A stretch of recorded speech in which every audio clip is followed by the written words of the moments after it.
So, I'm going to be talking a little bit about multilingualism and the cognitive benefits it can have to know another language. I'm a linguistic psychologist, that's my area of study, so this is kind of my bread and butter, and I wanted to share that with other people.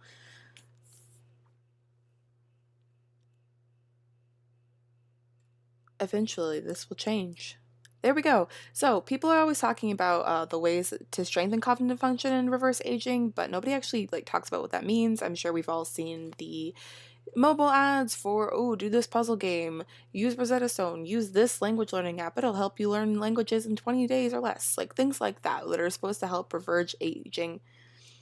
And there are possible benefits according to these things.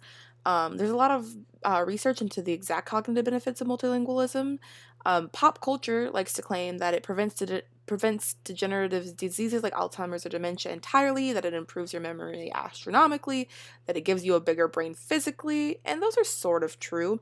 Decades of research has been put into understanding the various ways that knowing more than one language can affect cognitive functions, but most of that research is done on children, actually. That's because they're still developing. It's easier to control outside variables like knowledge, and kids have less real world experience than adults.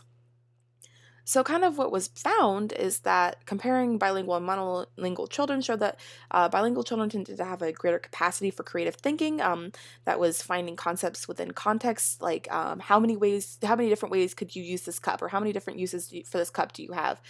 Multiple possible answers, incredibly flexible.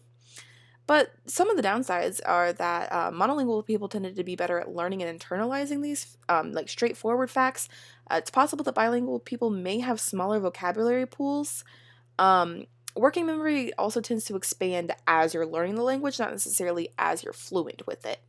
And kind of looking at that in adults showed that it can have an impact on the age in which dementia or Alzheimer's is found. One study calculated about a 4.5 year difference, but this is mostly in trilingual adults. They also tended to still have better results overall than bilingual adults, who were kind of middling there. And many of these benefits are believed to be contingent on fluency levels. Where are you in the process of learning these languages? And that's an effect called cognitive plasticity, which basically is that your brain is stretchy, that you can expand it more the more you work it, especially if you start learning these languages earlier on. So the expansion of certain language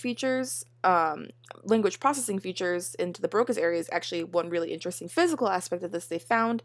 They've also found that there's increased density of gray matter, um, and it can help maintain cognitive functions later in life, increase working memory capacity to a certain degree. There's still a lot of research that needs to be done, and it's important to remember that the effects that these are had don't exist solely in a bubble. They're not just from learning the language; it's from the social aspects that come from it as well.